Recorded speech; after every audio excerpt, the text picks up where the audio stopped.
Hello student, welcome back our YouTube channel science beta.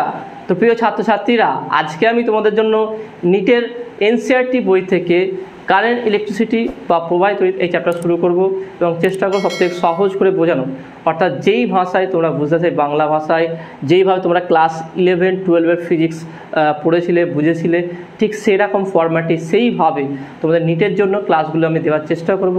বিশেষ করে এই চ্যাপ্টারটা কিন্তু নিটের জন্য খুবই গুরুত্বপূর্ণ আছে, তো আমি চেষ্টা করব সব থেকে ইজি করে বোঝানো, সেজন্য কোথায় স্কিপ না করে মনোযোগ সহকারে প্রথম থেকে শেষ পর্যন্ত বুঝবে। আমি তোমাদের এনসিইআরটি বই থেকে প্রত্যেকটা লাইন বাই লাইন তুলে যা টপিক আছে পুরোটাই ডিটেলসে আলোচনা করব। আর তোমরা বুঝতে পারছো নিটের জন্য এনসিইআরটি বইটা খুবই গুরুত্বপূর্ণ আছে। ওকে, সেই জন্য তোমরা আজকে ভিডিওটা কোথাও স্কিপ করবে না। তোমরা শুরু করবো, তো শুরু করার তোমাদের বলে তোমরা যারা এখনও পর্যন্ত সায়েন্স ভিডিও চ্যানেল সাবস্ক্রাইব করোনি, অবশ্যই চ্যানেলটি সাবস্ক্রাইব করে নেবে এবং পাশে থাকা বেল আইকন প্রেস করে দেবে, ভিডিওতে একটা লাইক দেবে আর বন্ধুদের সঙ্গে শেয়ার করবে। তো এখানে আমরা প্রথমে যেটা আলোচনা করবো সেটা একদম বেসিক থেকে একদম আলোচনা করবো, বইয়ে যেভাবে দেওয়া আছে এনসিইআরটি বই সেইভাবে আলোচনা করবো। এর আগে যেটা একটা আমরা চ্যাপ্টার পড়েছি সেটা হচ্ছে কি স্থির তড়িৎ বা ইলেকট্রোস্ট্যাটিক্স। সেখানে কি আলোচনা করেছিল, সেখানে যাবতীয় যা আলোচনা করে সবই ছিল কি স্থির ক্ষেত্রে, অর্থাৎ সেখানে আধানটা কি ছিল, স্থির অবস্থা ছিল, একটা ফিক্সড অবস্থা ছিল, সে স্থির তড়িৎ, অর্থাৎ আধান যেমন স্থির অবস্থায় আছে। আর হচ্ছে কি প্রবাহিত তড়িৎ, অর্থাৎ যখন আধান প্রবাহিত অবস্থায় থাকে। তাহলে যখন আধান স্থির ছিল সেখানে আমরা কী বের করেছিলাম, ইলেকট্রিক ফিল্ড নির্ণয় করেছিলাম, পোটেনশিয়াল নির্ণয় করেছিলাম, তাই না? এখানে আমরা কি নির্ণয় করব এই চ্যাপ্টারে, যেহেতু আধান একটা কনস্ট্যান্ট স্পিডে মুভ করছে, অর্থাৎ কোনো আধান যদি একটা কনস্ট্যান্ট স্পিডে মুভ করে সেখানে আমরা কি পাবো, কারেন্ট পাবো। ওকে, কারেন্ট পাবো। তো প্রথমে যেটা আলোচনা করবো সেটা হচ্ছে কি ইলেকট্রিক কারেন্ট।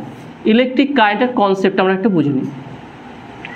ইলেকট্রিক কারেন্ট, ওকে, যারা ক্লাস 12-এর প্রবাহিত তড়িৎ চ্যাপ্টারটা আমরা দেখেছিলেন সেখানে তোমরা আশা করি বুঝতে পারবে আরও সহজভাবে।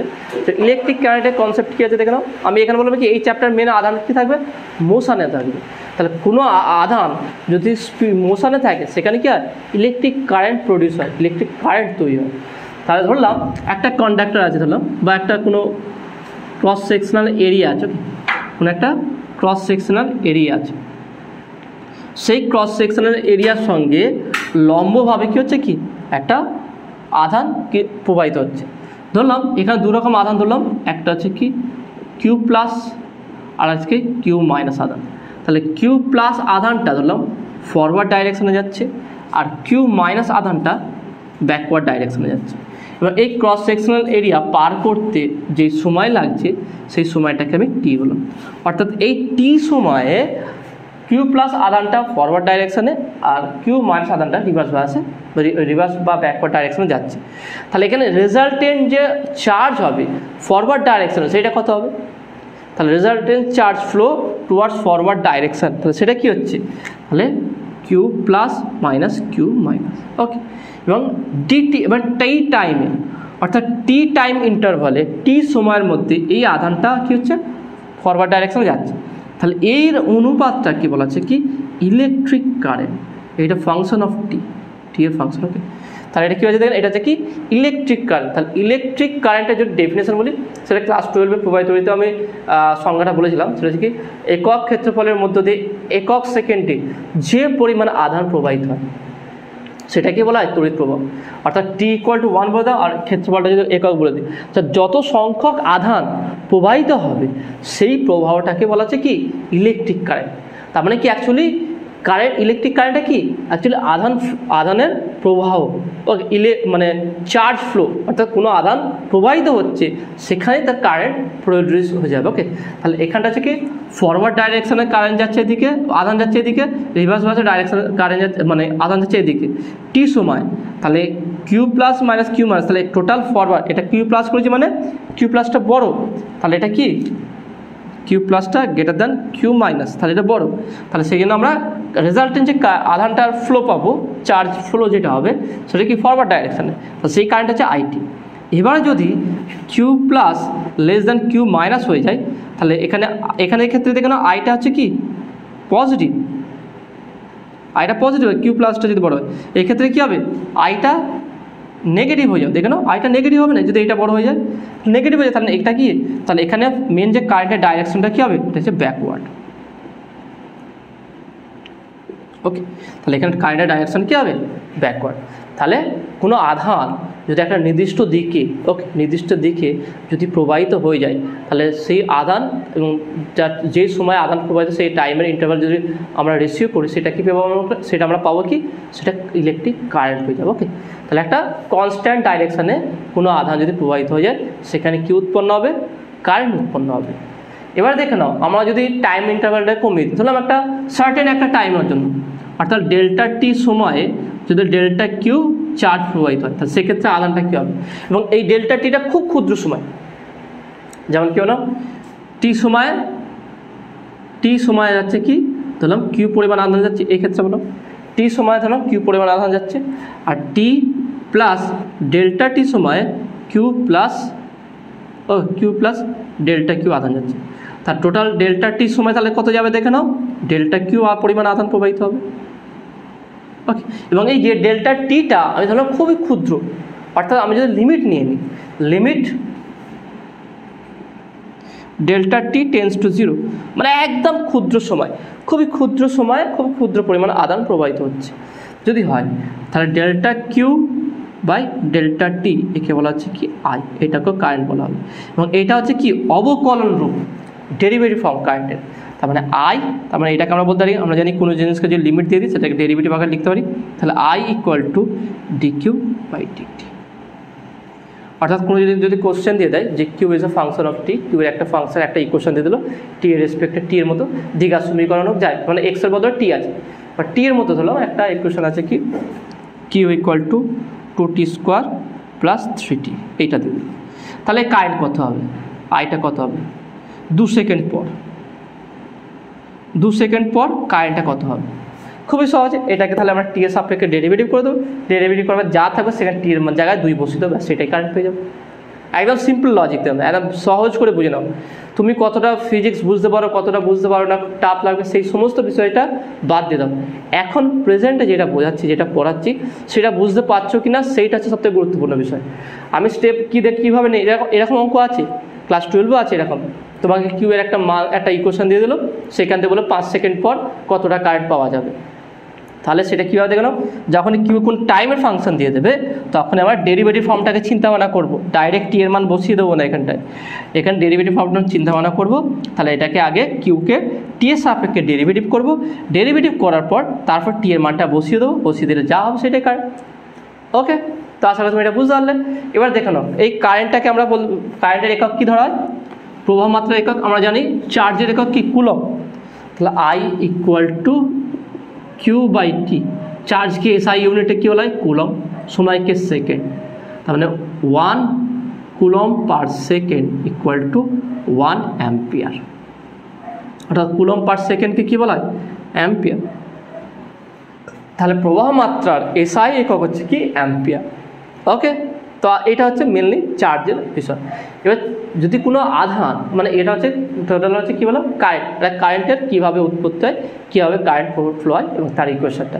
এবার একটা ইলেকট্রন যদি কোনো কন্ডাক্টরের মধ্যে প্রবাহিত হয়, সেখানটা তাহলে কারেন্ট কী হবে? তাহলে কারেন্ট ইন কন্ডাক্টর। ওকে, তাহলে কারেন্টে কী হবে কন্ডাক্টরের মধ্যে? তো আমরা বলতে পারি যে যখনই কোনো ইলেকট্রনের উপরে, যখনই কোনো ইলেকট্রনের দেখো, যখন ইলেকট্রিক ফোর্স, ওকে, মানে যখনই কোনো ইলেকট্রিক ফিল্ড প্রয়োগ করে, তখন এই ইলেকট্রনটা একটা বল অনুভব করবে। অর্থাৎ কোনো একটা ইলেকট্রন একটা বল অনুভব কখন করবে? যখন তারপরে ইলেকট্রিক ফিল্ড প্রয়োগ করা, ওকে, তড়িৎ ক্ষেত্র প্রযুক্ত হয়।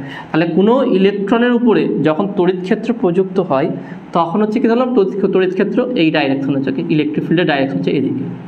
তাহলে আধান কোন, যদি এটা ইলেকট্রন হয়, তাহলে এটা কোন দিকে বল অনুভব করবে? এই ডাইরেকশানে একটা ফোর্স সে ফিল করবে। তাহলে আমরা বলতে পারি কি, যে কোনো ইলেকট্রনের উপরে যদি আমরা একটা ইলেকট্রিক ফোর্স বা ইলেকট্রিক ফিল্ড যদি প্রয়োগ করি, তা সেই ইলেকট্রন বা সেই আধান একটা বল অনুভব করবে। তারপর সে হচ্ছে কি, মোশনে থাকবে। অবশ্যই সেই ইলেকট্রনকে ফ্রি ইলেকট্রন থাকতে হবে, অর্থাৎ একটা ধরলাম একটা ইলেকট্রন ফ্রি অবস্থায় আছে, তার ফলে হচ্ছে কি, সেটা হচ্ছে কি, তার এই ডাইরেকশন ধরলাম কি ইলেকট্রিক ফিল্ড অ্যাপ্লাই করা হয়েছে বা তড়িৎ ক্ষেত্র প্রয়োগ করা হয়েছে। তড়িৎ ক্ষেত্র প্রয়োগ করলে কী হবে, ইলেকট্রন একটা বল অনুভব করবে এদিকে, এই ডাইরেকশানে। ওকে, ইলেকট্রন একটা বল অনুভব করবে। তা বল অনুভব করার ফলে সেটা কি এই ডাইরেকশানে মোশনে থাকবে। তো মোশনে থাকার ফলে এখানটা কি উৎপন্ন হবে, কারেন্ট উৎপন্ন হবে। তাহলে কারেন্ট উৎপন্ন অ্যাকচুয়ালি এইটাই হয় একটা পরিবাহীর ক্ষেত্রে। তাহলে কোনো মুক্ত ইলেকট্রনের উপরে যদি তড়িৎ ক্ষেত্রের প্রয়োগ করা হয়, তাহলে সেই ইলেকট্রন একটা বল অনুভব করবে বা সেই ইলেকট্রনের উপর একটা বল প্রযুক্ত হবে। তার ফলে সেই ইলেকট্রনটা কী হবে, মোশনে বা গতিশীল অবস্থায় থাকবে এবং তার ফলে সেখানে কি ইলেকট্রিক কারেন্ট প্রডিউস হবে। তাহলে ফ্রি ইলেকট্রন থাকতে হবে। এবার সবসময় তো আমাদের ইলেকট্রিক ফিল্ড থাকে না, তাহলে ইলেকট্রিক ফিল্ড যদি না থাকে সেক্ষেত্রে কী হবে দেখো, সেক্ষেত্রে তাহলে কী হতে হবে, তাহলে আমরা যে মুক্ত ইলেকট্রন তো সব জায়গায় থাকে, আমি বললাম কি কারেন্ট পেতে গেলে অবশ্যই ইলেকট্রনকে মুক্ত অবস্থায় থাকতে হবে। তাহলে আমরা যদি বলি মুক্ত ইলেকট্রন কোথায় কোথায় আছে, যদি আমরা আমাদের নেচারে দেখি বা বায়ুমণ্ডল দেখি, একটা স্তর আছে, বায়ুমণ্ডলে একটা স্তর আছে, সেটা কি বলা হয় কি আয়ন মণ্ডল। ওকে, আয়নোস্ফিয়ার। তাহলে আয়ন মণ্ডলে কী হচ্ছে, যখন সূর্য থেকে রশ্মিগুলো আসে, সেই রশ্মিগুলো যখন আয়ন মণ্ডলের পরমাণুতে আঘাত করে, সেখান থেকে ইলেকট্রন কি পরমাণু থেকে বিচ্ছিন্ন হয়ে যায়, ইলেকট্রন মুক্ত হয়ে যায় এবং আয়নস উৎপন্ন হয়। ওকে, আয়নস উৎপন্ন হয়। অর্থাৎ আয়ন মণ্ডলে অসংখ্য ইলেকট্রন আর অসংখ্য আয়ন থাকে, তাই না? কিন্তু এখানে কিন্তু আয়ন মণ্ডলে কিন্তু কোনো এখানটায় কি কোনো কারেন্ট উৎপন্ন হয় না, তাই না? এখানে অবশ্যই ইলেকট্রন মোশনে থাকে, এখানে অবশ্যই মোশনে থাকে, কিন্তু কারেন্ট উৎপন্ন হয়। মোশন কেন থাকে, কারণ তাপীয় গতির জন্য একটা তাপীয় এনার্জি থাকে, সেই এনার্জির জন্য এই ইলেকট্রনগুলো মোশনে থাকে। মোশনে থাকার সময় যখন এরা গতিশীল অবস্থায় থাকার সময় কি এই আয়ন বড় বড় যে আয়নগুলো আছে, যে নিউক্লিয়াসগুলো আছে, তার সঙ্গে কী করে আঘাত করে কী হচ্ছে, আঘাত করার পর তারা বিভিন্ন দিকে আবার বিচ্ছিন্ন হয়, বিভিন্ন বেগে গতিশীল অবস্থা থাকে। তাহলে একটা আয়ন আছে, একটা নিউক্লিয়াস আছে, তাহলে ইলেকট্রন আসছে এদিকে আসছে, ধাক্কাকে আবার যে কোনো দিকে চলে গেল। তাহলে এদের রেজাল্টেন্ট যে ভেলোসিটি হবে, ডাইরেকশান, সেটা কোনো ডাইরেকশান পাওয়া যায় না, বিভিন্ন দিকে এলোমেলো বা র্যান্ডামলি চলে যায়। তারপরে কি এদের একটা ফিক্সড ডাইরেকশানে, একটা কনস্ট্যান্ট ডাইরেকশানে কোনো মোশন দেখতে পাওয়া যায় না, সেই জন্য সেখানে কোনো কারেন্ট উৎপন্ন হয় না। আর একটা বিষয় আছে দেখবেন, ইলেকট্রন থাকলেই যদি কারেন্ট উৎপন্ন হয় এই বিষয়টা নয়। অনেক পরমাণু আছে, তার মধ্যে অনেক ইলেকট্রন থাকে, তাই না? আমরা যদি পরমাণু ভাবি, একটা নিউক্লিয়াস থাকে এবং তাকে কেন্দ্র করে কী হচ্ছে অসংখ্য ইলেকট্রনগুলো থাকে, কিন্তু সেই ইলেকট্রনগুলো কী থাকে, নিউক্লিয়াস তার কি বাউন্ড অবস্থা থাকে, বন্ধন অবস্থা থাকে, তারপর সেই ইলেকট্রনগুলোকে মুক্ত করা যায় না, তার সেখান থেকে কোনো কারেন্টও কী হচ্ছে বেরিয়ে যায় না, কোনো কারেন্ট উৎপন্ন হয় না। তাহলে একটা পরমাণুর থেকে কখনো কোনো কারেন্ট পাওয়া যায় যদিও আমরা ইলেকট্রিক ফিল্ড প্রয়োগ করি। অর্থাৎ আমি যদি এখানটায় ইলেকট্রিক ফিল্ড প্রয়োগ করি, আমি বলছিলাম না, কোনো ইলেকট্রনের উপর যদি ইলেকট্রিক ফিল্ড তড়িৎ ক্ষেত্রের প্রয়োগ করা হয়, তার সেখানটায় কারেন্ট উৎপন্ন হবে।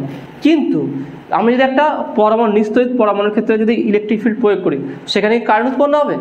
তাহলে কখনো কারেন্ট উৎপন্ন হবে না। কারণ কি, সেখানে কি হচ্ছে, এই ইলেকট্রনের উপরে নিউক্লিয়াসের একটা অ্যাট্রাকশন ফোর্স আছে, একটা বল আছে, যেই বলের ফলে ইলেকট্রন কী হতে হয় বেঁধে রাখে, তাহলে সেখান থেকে কোনো ইলেকট্রন মুক্ত হয় না। ইলেকট্রন যদি মুক্ত না হয়, সেখানে কারেন্ট উৎপন্ন হবে। অর্থাৎ ইলেকট্রিক ফিল্ড প্রয়োগ করেও কখনো কারেন্ট পাওয়া যাবে না সবসময়। বিশেষ করে যদি আমরা ধরলাম যে অপরিবাহী যেগুলো আছে, কাঠ, প্লাস্টিক এই জাতীয়, এদের একটা কনস্ট্যান্ট একটা ইলেকট্রিক ফিল্ডের মধ্যে বা সুষম তড়িৎ ক্ষেত্রের মধ্যে যদি রাখা হয়, তো সেখান থেকে কারেন্ট উৎপন্ন হবে, কারেন্ট পাওয়া যাবে না, কারণ সেখান থেকে ইলেকট্রনগুলো মুক্ত হতে পারবে না। এরকম অনেক মলিকুলস আছে, সেখানেও ইলেকট্রিক ফিল্ড প্রয়োগ করলে কারেন্ট পাওয়া যায় না। যেমন জলের ক্ষেত্রে যদি বলি, 1 গ্রাম জলেতে 10⁻22 মলিকুলস হয়, সেখানে কোনো কারেন্ট পাওয়া যায় না। তাহলে কারেন্ট যদি পেতে গেলে শুধু ইলেকট্রিক ফিল্ড প্রয়োগ করলে কারেন্ট পাওয়া যায় না। এটা মাইন্ডে ভালো মতো রেখে দাও, ভালো করে এটা মাইন্ডে রাখো যে কোনো অ্যাটমের মধ্যে বা কোনো পদার্থের মধ্যে যদি আমি শুধু ইলেকট্রিক ফিল্ড অ্যাপ্লাই করি, সেখান থেকে কিন্তু কোনো দিন ইলেকট্রনকে মোশনে করা যাবে না বা সেখান থেকে কারেন্ট পাওয়া যাবে না। তাহলে কোথায় পাওয়া যাবে?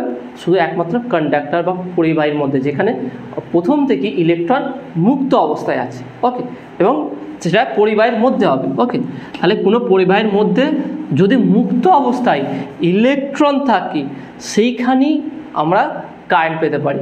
কিভাবে দেখে নাও, সেটা কিভাবে, একটা এক্সাম্পল নিয়ে নিই আমরা। তোমাদের বইও এটা দেওয়া আছে, দেখে নাও। তাহলে একটা পরিবাহী আছে,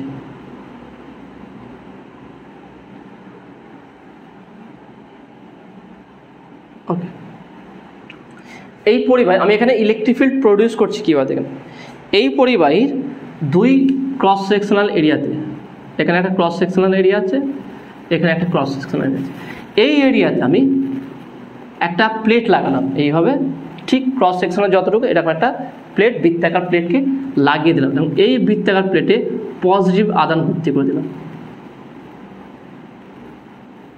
অর্থাৎ এই প্লেটকে আগে থাকতেই ধনাত্মক আদানে আহিত করে সেটাকে এই প্রান্তে রাখা হলো।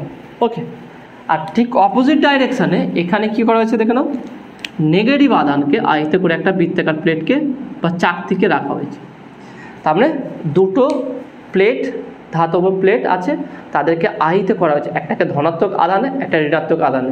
ভালো করে ইমাজিন করার চেষ্টা করো। ওকে, গোল মতো, বাটির মতো এরকম। ওকে, তাহলে একটাকে ধনাত্মক আদানে, একটা ঋণাত্মক আদানে কী হচ্ছে, এদের আহিত করা হয়েছে এবং এটাকে এই ক্রস সেকশনাল এরিয়ার একদিকে পজিটিভ প্রান্তটা, একদিকে এক পজিটিভ প্লেটকে আর একদিকে নেগেটিভ প্লেটে রাখা হয়েছে।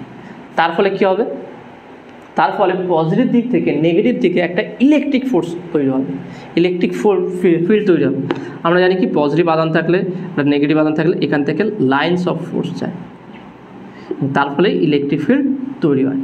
ঠিক একইভাবে যে পজিটিভ দিকে নেগেটিভ দিকে একটা লাইন্স অফ ফোর্স, ওকে, বা তড়িৎ বলরেখা যাবে এবং তার ফলে এই ডাইরেকশানে একটা তড়িৎ ক্ষেত্র উৎপন্ন হবে। তাহলে পজিটিভ থেকে নেগেটিভ দিকে, পজিটিভ দিক থেকে নেগেটিভ দিকে একটা ইলেকট্রিক ফিল্ড প্রডিউস হবে, এই একটা ইলেকট্রিক ফিল্ড তৈরি হয়ে যাবে। যেই ইলেকট্রিক ফিল্ডের জন্য এখানে যে ঋণাত্মক আধানগুলো আছে সেইগুলো পজিটিভ দিকে একটা বল অনুভব করবে, একটা ফোর্স ফিল করবে এবং তার ফলে যে এই দিকে যে নেগেটিভ আধানগুলো আছে সেই আধানগুলো পজিটিভ প্লেটের দিকে কী হবে, গতিশীল হবে এবং বাইরে থেকে আমরা কী পাবো, একটা কারেন্ট পাবো। এটাই বলেছিলাম কারেন্ট পাওয়ার। এই কনসেপ্টটা কিন্তু ভালো করে বুঝে নাও, এটা খুবই গুরুত্বপূর্ণ কনসেপ্ট আছে। তাহলে আমি করলাম কি দেখে নাও, আমরা ইলেকট্রিক ফিল্ড ক্রিয়েট করলাম কীভাবে দেখে নাও, একটা পরিবাহীর বা একটা ক্রস সেকশনাল এরিয়ার কন্ডাক্টরের এক প্রান্তে একটা পজিটিভ আহিত প্লেটকে রাখলাম আর একদিকে নেগেটিভ আহিত প্লেটকে রাখলাম।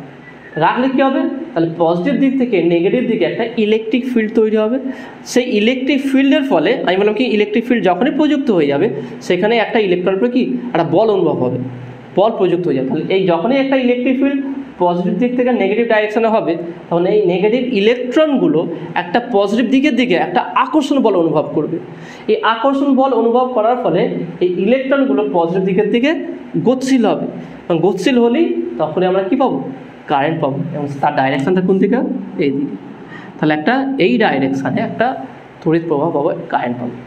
তাহলে এটা কতক্ষণ পাবো, খুব সামান্য সময়ের জন্য, সবসময় পাবো না, মানে এটা কনস্ট্যান্টলি এই কারেন্টটা পাওয়া যাবে না, কিছু সময়ের জন্য পাওয়া যাবে। অর্থাৎ যখনই এখান থেকে ঋণাত্মক বা নেগেটিভ আধানগুলো যখন এদিকে চলে আসবে তখনই কারেন্ট স্টপ হয়ে যাবে।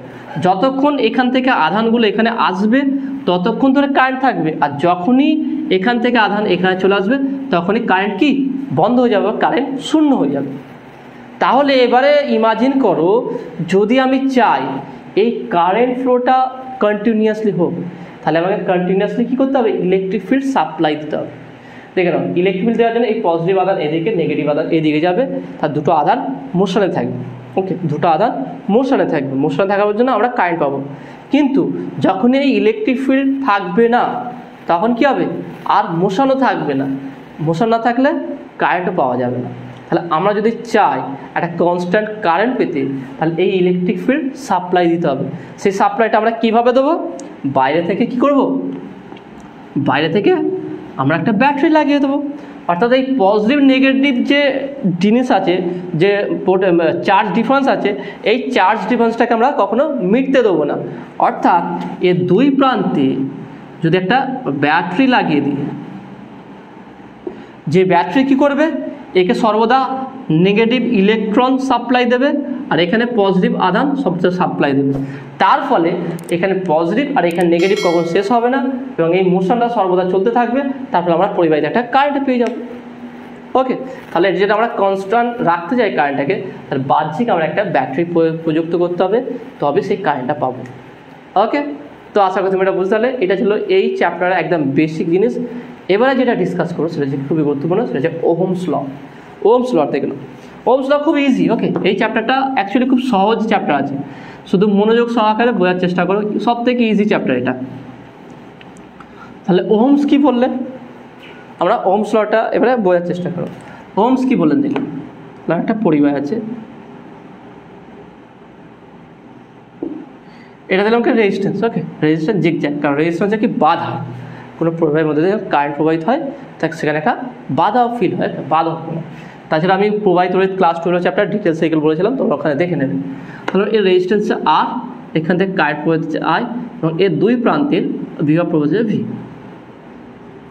তাহলে ওহমস কি বলেন, যেহেতু তাপমাত্রা অন্যান্য ভৌত অবস্থা যে অপরিবর্তিত থাকে, তাহলে প্রবাহীর দুই প্রান্তের বিভব প্রভেদ ওই প্রবাহের মধ্যে যে প্রবাহ মাত্রা হবে তার সমানুপাতিক, অর্থাৎ ভি প্রপোর্শনাল টু আই, তাই না? এটা ওহমস বললেন। তাপমাত্রা অন্যান্য ভৌত অবস্থা যদি অপরিবর্তিত থাকে, কোনো পরিবাহীর দুই প্রান্তের বিভব প্রভেদ ওই প্রবাহের মধ্য দিয়ে যে কারেন্ট প্রবাহিত হবে তার সমানুপাতিক।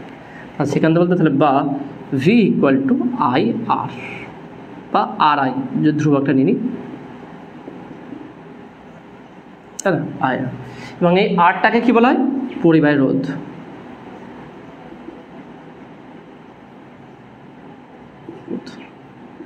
ওকে, পরিবাহী রোধ অর্থাৎ পরিবাহের বাধা। তাহলে কোনো মানে হচ্ছে কোনো পরিবাহের মধ্যে দিয়ে একটা মুক্ত ইলেকট্রন প্রবাহিত হচ্ছে, তাই না? এই ফোর্স সাপ্লাই হলো, ইলেকট্রন যাচ্ছে, এটা কি ফাঁকা আছে ভিতরে? তোমার কি মনে হয় একটা পরিবাহের ভিতরে ফাঁকা থাকে না, তাই না? ওখানে পুরো রিজিড অবস্থায় অনেক অ্যাটমস থাকে। তাহলে যখনই একটা ইলেকট্রন এই দিকে প্রবাহিত হয়, বা যখন একটা পজিটিভ আধান এই দিকে প্রবাহিত হয়, যখন প্রবাহিত হওয়ার সময় কী হয়, অনেক বাধা সম্মুখীন হয়, এখানে অনেকের কলিশন হয়, সংঘর্ষ হয়। তার ফলে হচ্ছে কি এই বাধা, তাহলে যার বাধা যত বাড়বে তার রোধও তত বাড়বে।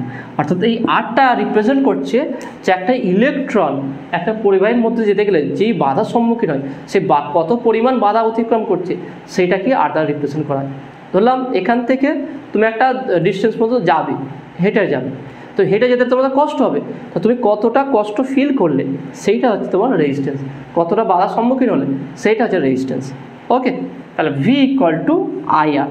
তাহলে এর যদি লেখচিত্র অঙ্কন করি, এই লেখচিত্র কেমন হবে দেখানো, একটা মূল বিন্দুগামী সরলরেখা, এটা ভি ধরলাম, এটা আই ধরলাম, এটা হচ্ছে মূল বিন্দুগামী সরলরেখা। এইভাবে মূল বিন্দুগামী সরলরেখা, যেমন কি y equal to m x, okay, y equal to m x, এইভাবে।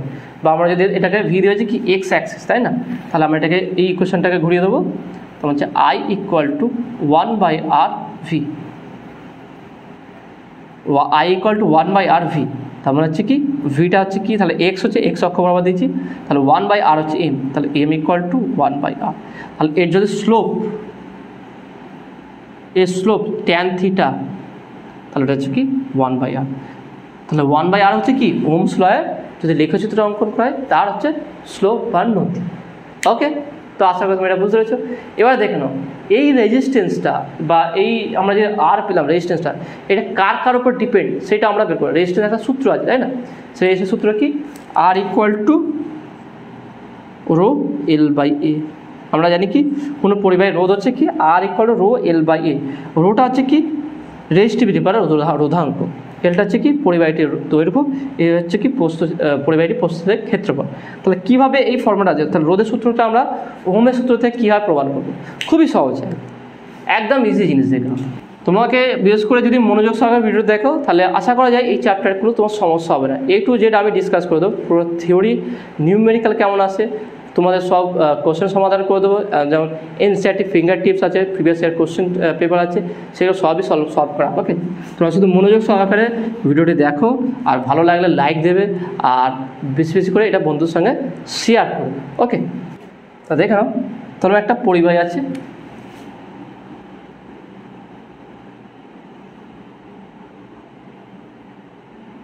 ক্রস সেকশনাল এরিয়া হচ্ছে এ, দৈর্ঘ্য হচ্ছে এল, তাহলে এর দুই প্রান্তের বিভবটা হচ্ছে কত থেকে না ভি, আর এর রোধ হচ্ছে কি আর, তাহলে এর রোধ হলো আর। তাহলে আমি বলতে পারি V equal to I R. Okay, V equal to কী হবে আই আর হবে, তাই না?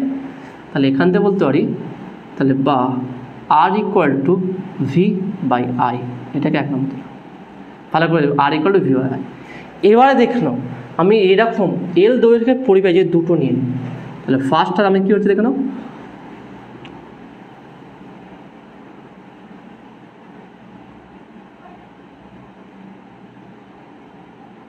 যে এল দৈর্ঘ্য ছিল এরকম দুটো পরিবাহীকে পরস্পর অ্যাটাচ করে দিয়েছে।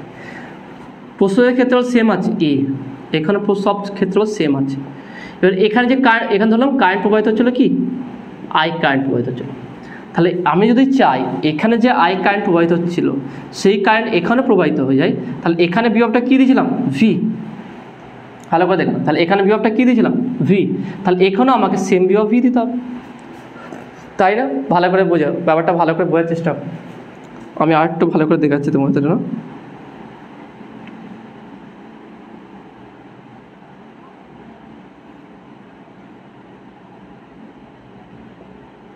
তাহলে এইটার রোধ হচ্ছে আর, এইটার রোধ হচ্ছে আর, একই রোধের দুটো পরিবাহী নিলাম এবং এর দৈর্ঘ্য সেম এবং ক্ষেত্রফল প্রস্তুতের ক্ষেত্রফলও সেম, মানে একই সাইজের একই জিনিস দুটো নিলাম। ওকে, তাহলে এই দুটো নিলে তাহলে আমি এর মধ্যে কারেন্ট কত হয়েছিল আই, তাহলে এর মধ্যে যে কারেন্ট আই যায় তাহলে এখানে বিভব দুই প্রান্তের বিভবটা কত দিতে হবে ভি, তাহলে এখানেও যদি কারেন্ট আই প্রবাহিত হয় তাহলে এখানেও দুই প্রান্তের বিভব প্রবাহিত কী দিতে হবে ভি। এবার দুটোকে আমি জুড়ে দিয়েছি। ওকে, তাহলে এই টোটাল যে বড় পরিবাহীটি হবে এই দুটোকে যদি যুক্ত করে দেওয়া হয় তাহলে এই দুটোর টোটাল যে বড় পরিবাহী হবে তাহলে ভিডাস দিলাম, তাহলে এর বিভবটা কত হবে দেখ, এর বিভবটা কত হবে, দুটো পরিবাহীকে জুড়ে দিয়েছি এবং আমি চাইছি এই দুটোর মধ্যে দিয়ে সেম আই কারেন্ট প্রবাহিত হোক, তাহলে এই দুটোর মোট বিভব কত হবে 2V হয়ে যাবে, এটা ভি এটা ভি, তা টোটাল কত ভি হবে, তা টোটাল ভোল্টেজটা কত হবে 2V। তাহলে যদি দুটো পরিবাহীকে, তাহলে এখান থেকে ভালো করে বুঝে নাও, যদি দুটো পরিবাহীকে পরস্পর যুক্ত করে দিই তাহলে নতুন যে পরিবাহী হবে, যদি দুটো পরিবাহীকে পরস্পর যুক্ত করে দিই আর 12 দৈর্ঘ্য, ওকে, তাহলে এর দুই প্রান্তের বিভব ভিডাস ইকুয়াল টু 2V হবে যদি আমরা একই কারেন্ট পেতে চাই, অর্থাৎ এখানে একটার মধ্যে যে কারেন্ট প্রবাহিত হচ্ছিল সেই কারেন্ট দুটোর মধ্যে দিয়ে প্রবাহিত হবে, তাহলে এখানেও যদি একটা ভি তাহলে টোটাল 2V হয়ে যাবে। ওকে, তাহলে এর রেজিস্ট্যান্স বা রোধ কত হবে এখন, সেটাকে আর ড্যাশ বলছে, তাহলে কত বেরোবে দেখে নাও, তাহলে অতএব R dash equal to R equal to V by I, তাহলে এখানে R dash equal to 2V by I, তাহলে বা R dash equal to 2 into V by I, তাহলে ভি বাই আই মানে কী ছিল আর ছিল, তাহলে বা R dash equal two 2R, তার মানে কি রোধটা হচ্ছে কি দ্বিগুণ হয়ে যাচ্ছে, তাই না, রোধটা দ্বিগুণ হয়ে যাচ্ছে, তার মানে এখান থেকে আমরা কী বোঝাচ্ছি, যদি রোধটা হচ্ছে দ্বিগুণ হচ্ছে তার মানে কি যদি দৈর্ঘ্য বৃদ্ধি পায়, দৈর্ঘ্য L থেকে 2L হলে আরটা কী হবে 2R হয়ে যাবে, তার মানে দৈর্ঘ্য যেই হারে বৃদ্ধি পাচ্ছে রোধটাও সেই হারে বৃদ্ধি পাচ্ছে, তার মানে কি আর প্রপোর্শনাল টু এল, তার মানে আর প্রপোর্শনাল টু এল, তার মানে রোধ যেই হারে দৈর্ঘ্য যেই হারে বৃদ্ধি পাচ্ছে রোধটা সেই হারে বৃদ্ধি পাচ্ছে, তাহলে আমরা এখানে সহজেই বুঝতে পারছি যে দৈর্ঘ্য যত বৃদ্ধি পাবে রোধও তত কী হবে বৃদ্ধি পাবে, সিম্পল হিসাব। ওকে, পরেরটা দেখা যাক, যদি ধরে নাও আমরা এই পরিমাণ ধরলাম,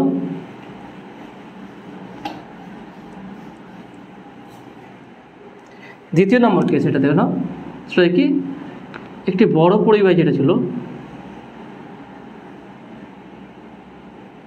তাহলে এর রোধ ছিল আর, কারেন্ট প্রবাহিত ছিল আই এবং দুই প্রান্তের বিভব ছিল কি ভি, তারপরে আর ইকুয়ালটা আমরা পেয়েছিলাম কি ভি বাই আই, তাই না, এটা পেয়েছিলাম। এবার যদি পরিবাহীকে অর্ধেক করে দেওয়া হয়, মাঝখান থেকে কেটে অর্ধেক করে দেওয়া হয়, দুটি টুকরে আলাদা আলাদা প্রস্থ বরাবর কাটা হয়ে যায়, প্রস্থ বরাবর, ধরুন একটা মোটা তারকে মাঝখান থেকে তুমি কেটে দিয়েছো, তাহলে সেটা কেমন দাঁড়াবে দেখে নাও,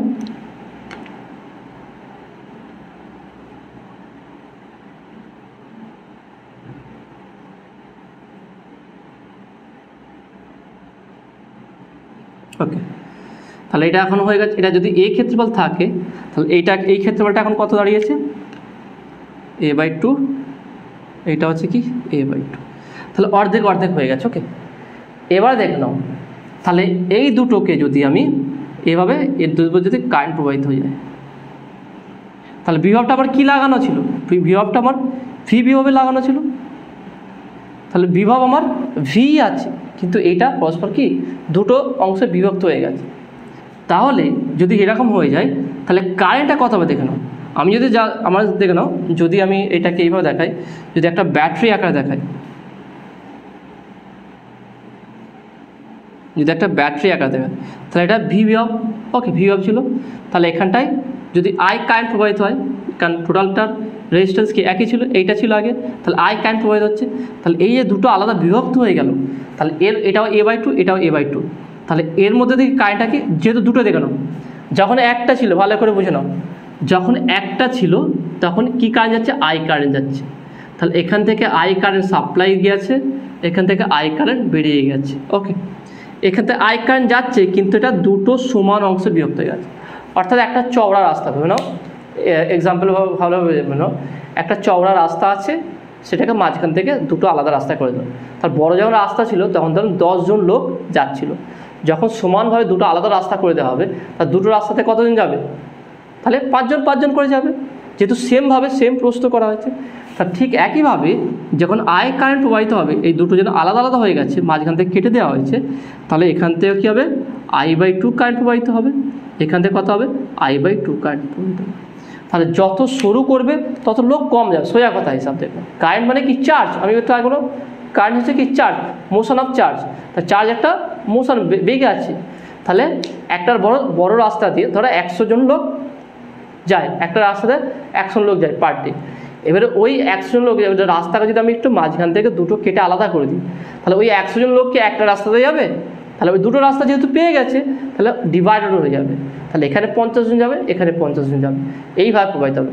ঠিক একইভাবে আই কারেন্ট প্রবাহিত ছিল এর মধ্য দিয়ে, একটা ছিল বলে, যখন একে দুটো টুকরো আলাদা করে ভেঙে দেওয়া হয়েছে, তাহলে এখানে অর্ধেক যাবে, এখানে অর্ধেক যাবে, তাহলে এখানে I/2, এখানে I/2। তাহলে এই দুটোর টোটাল রেজাল্টেন্ট টোটাল রেজিস্ট্যান্স কত হবে দেখুন। তাহলে এখানে রোধ কত হবে, ধরলাম R' = V বাই কারেন্টটা কত হয়ে গেছে, I/2। তাহলে এখানে কারেন্টটা কত হচ্ছে, I/2। তাহলে এখন যদি আমি করে দিই দেখে নাও, তাহলে বা R', ওকে, R' = কত হচ্ছে দেখে নাও, এটা V/2 I/2, তাহলে 2V/I। তাহলে বা এখান থেকে বলতে পারি কি, R' = 2V/I কি হচ্ছে, রেজিস্ট্যান্স R, তাহলে R। তাহলে এখান থেকে কী বুঝতে পারছি আমরা, যে দেখে নাও, তাহলে এখানটা টোটাল এই রেজিস্ট্যান্স কত হলো, আমরা এক একটা বের করলাম, মানে I/2 যাচ্ছে, তাহলে এইটা রেজিস্ট্যান্স কত হচ্ছে, 2R। ওকে, তাহলে এটা রেজিস্ট্যান্স কত হবে, 2R। তাহলে এখানটা রোধ কী হচ্ছে, বেড়ে যাচ্ছে, এখানে পরিবার রোধ কী হচ্ছে, বাড়ছে। ভালো করে বুঝে নাও, R' = V/I/2, অর্থাৎ শুধু এইটা I/2 মানে একটা পরিবাহিত হলো, এর মধ্যে কতটা কারেন্ট প্রবাহিত হচ্ছে, I/2, তাহলে 2V/I। তাহলে R' = 2R, মানে টোটাল একটা বড় পরিবাহী যা রোধ ছিল ছোট পরিবাহী তার দ্বিগুণ রোধ হয়ে যাচ্ছে। তার মানে এখান থেকে কী বোঝাচ্ছি, পরিবাহীর ক্ষেত্রফল যতটা কমবে রোধটা তত বাড়বে, যেই হারে দেখে নাও, এখানে ভালো করে বুঝে নাও, যখন যখন I ছিল তখন রোধ ছিল কত ছিল দেখে নাও, R। ওকে, যখন I ছিল বা যখন ধরলাম এখানে, যখন A = A/2 হলো, ভালো করে বুঝে নাও, যখন ক্ষেত্রফল A থেকে A/2 হলো, তখন যখন ক্ষেত্রফল A ছিল, রোধটা ছিল কত, R। তাহলে রোধটা কী হয়েছে, 2R হয়ে গেছে। ভালো করে বুঝে নাও, ভালো করে দেখে না কী করলাম, এখানে ক্ষেত্রফল যখন A থেকে A/2 হয়ে গেছে, তখন রোধ R থেকে 2R হয়ে গেছে, তারপর রোধ বেড়েছে। তারপরে ক্ষেত্রফল যত কমছে রোধ তত বাড়ছে, ক্ষেত্রফল যেই হারে কমেছে, ক্ষেত্রফল অর্ধেক কমেছে, রোধ দ্বিগুণ হয়েছে, তাই না? তার মানে এখান থেকে কী বুঝতে পারছি, তাহলে এখান থেকে পরিষ্কার বোঝা যাচ্ছে যে R = 1/A। দেখ, ক্ষেত্রফলের সঙ্গে রোধ কি, ব্যস্তানুপাতিক। ক্ষেত্রফল যত কমবে রোধ তত বাড়বে, ক্ষেত্রফল যত কমবে রোধ তত বাড়বে। দেখে নাও, ক্ষেত্রফল কমছে রোধ বাড়ছে, ক্ষেত্রফল কমছে রোধ বাড়ছে, তাহলে ক্ষেত্রফল আর রোধ পরস্পর কী হচ্ছে, ব্যস্তানুপাতিক। একদম ইজি কনসেপ্ট, ভালো করে দেখে নাও, তাছাড়া তুমি এটা বুঝতে পারবে। তাহলে এই দুটো থেকে আমরা কী বলতে পারি, তাহলে এই দুটো থেকে বলা যায় যে, এই দুটো থেকে আমরা বলতে পারি যে R = L/A। তার মানে পরিবাহী রোধ দৈর্ঘ্যের সমানুপাতিক আর প্রস্থচ্ছেদের ব্যস্তানুপাতিক, অর্থাৎ কোনো পরিবাহীর দৈর্ঘ্য দ্বিগুণ হলে রোধ দ্বিগুণ হবে, কোনো পরিবাহীর ক্ষেত্রফল অর্ধেক হলে রোধ দ্বিগুণ হবে। অর্থাৎ দৈর্ঘ্য বাড়লে রোধ বাড়বে, ক্ষেত্রফল বাড়লে রোধ কমবে, ক্ষেত্রফল কমলে রোধ বাড়বে। ওকে, তাহলে আর ইকুয়াল টু L/A এর সঙ্গে সমানুপাতিক।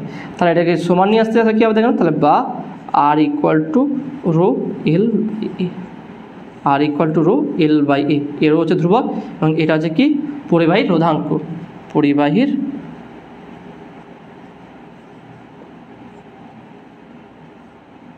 রোধাঙ্ক, রোটা হচ্ছে কি পরিবাহীর রোধাঙ্ক। এবার এই রোধাঙ্ক জিনিসটা কি এটাও একটু বলে দিই, খুবই সহজ আছে দেখে নাও, এটাও খুব সহজ ব্যাপার। তোমাদের যদি কোনো জায়গায় ডাউট থাকে সেটা তোমরা অবশ্যই কমেন্টে জানাবে, তাহলে আমি নেক্সট ভিডিওতে এটা ডিটেলসে তোমাদের জানিয়ে দেবো। দেখে নাও, রোধাঙ্ক কি একটা ঘনক নিলাম,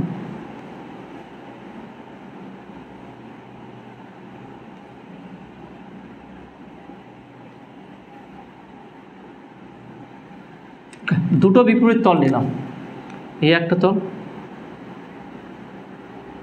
আর এই দিকে একটা তল, এবং এইটা একক ঘনক ইউনিট কিউব, অর্থাৎ L ইকুয়াল টু 1 আর A ইকুয়াল টু 1, আর V ইকুয়াল টু কি 1। তাহলে একক দৈর্ঘ্য এবং একক ক্ষেত্রফল বিশিষ্ট কোনো পরিবাহীর দুই বিপরীত প্রান্তের মাঝের রোধকে, দুই বিপরীত প্রান্তের মাঝের রোধকে রোধাঙ্ক বলে।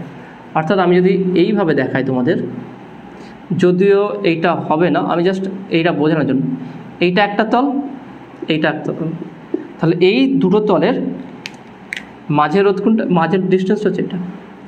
তাহলে এই মাঝের যে রোধ, এখানে ইলেকট্রন এখান থেকে এখানে আসতে যেই বাধা অতিক্রম করা হয় সেটাকে বলা রেজিস্ট্যান্স, রোধাঙ্ক বলা হয়। এটা আমি এইটা এক্সাম্পল না, এইটা হচ্ছে সঠিক। তাহলে আমি বলতে চাইছি যে কোনো